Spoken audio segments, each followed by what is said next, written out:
तो नौजवानों, बुजुर्गों, मेरी इज्जतदार मां और बहनों, खूब दुआएं करिए और एहतजाज के लिए तैयार रहिए। याद रखो, मैं तुमको पुकार पुकार कर कह रहा हूं, अगर आज तुम बेदार नहीं होगे तो आने वाली नस्लें तुमको हमको कोसेंगी कि तुमने हमारी मस्जिद को तक नहीं बचा सके, तुम हमारे औलिया अल्लाह के आस्थानों को नहीं बचा सके, तुम हमारे कब्रस्तानों को नहीं बचा सके। जो हमारे बुजुर्ग उस कब्रस्तान में आराम कर रहे, तुमने उनको भी बर्बाद कर दिया।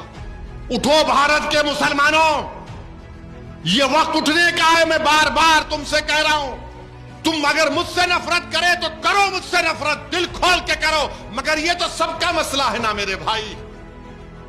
ये कोई जो बंदियों बरेलवियों का अहले हदीस का मसला नहीं है, ये वक्फ का मसला है। जो जायदाद अल्लाह के नाम पर है, तुम और हम क्या जवाब देंगे हशर के मैदान में। अस्सलामु अलैकुम रहमतुल्लाहि व बरकातहू। मैं मोहम्मद नईम ऑल इंडिया मजलिस इत्तेहादुल मुस्लिमीन का एक सिपाही, सरगर्म व कारकुन अंबरपेट डिवीज़न और अंबरपेट काउंसिल से ताल्लुक़ रखता हूँ। मैं आज सबके दरमियान में आने का एक ज़रूरी मकसद समझता हूँ कि हम सबको पता है कि हाल में पार्लियामेंट में वक्फ अमेंडमेंट बिल 2025 को पास किया गया है, जो कि ये बिल बिल्कुल हमारे ख़िलाफ़ है। ये काला कानून बिल्कुल हमारे ख़िलाफ़ और नुकसानदार है।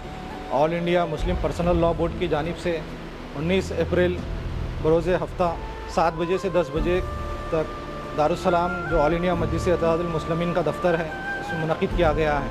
All India Muslim personal law board के सदर मौलाना खालिद सैफुल्लाह रहमानी साहब और तेलंगाना और आंध्र प्रदेश के all India Muslim personal law board के मेंबर्स, ऑल पार्टी सियासी लीडर्स इसमें शिरकत करेंगे।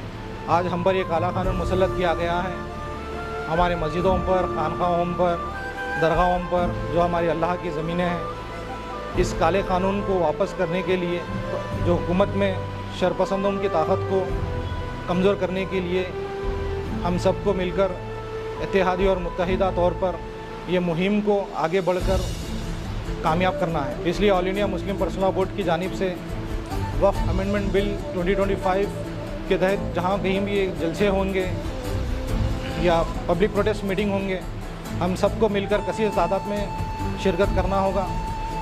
और मैं हमारे अंबरपेट कॉन्स्टिट्यूंसी के ज़िम्मेदारान और बुज़ुर्गों से गुजारिश करता हूं कि आप लोगों की सरपरस्ती और रहनुमाई हम नौजवानों के इत्तेहाद का सबूत पेश करती है और ये इजलास को मजबूत की कामयाबी देती है। तो मैं फिर एक बार अंबरपेट के नौजवानों से और मेरे साथियों से गुजारिश करता हूं कि ये इजलास में कसीर तादाद में शिरकत करिए और इस इजलास को बड़े ही अंदाज से इसको कामयाब करना है। इसलिए ये एहतिजाजी जलसा जो मुनक़िद किया गया है, क्योंकि ये वक्फ अमेंडमेंट बिल जो लाया ये बिल्कुल अनकॉन्स्टिट्यूशनल है और हमारे कॉन्स्टिट्यूशन के ख़िलाफ़ है। इस कानून को वापस करने के लिए हम सब मिलकर आगे बढ़ना है और सारे सियासी लीडर्स को इत्तेहाद और मुत्तहिद होकर हमको साथ बढ़ना है। 19 तारीख के दिन बाइक रैली की शक्ल में पुरअमन के साथ 5 बजे से लेकर हम सब मिलकर जामा मस्जिद अंबरपेट 5 बजे जमा होंगे। और ये इसका रोड मैप है।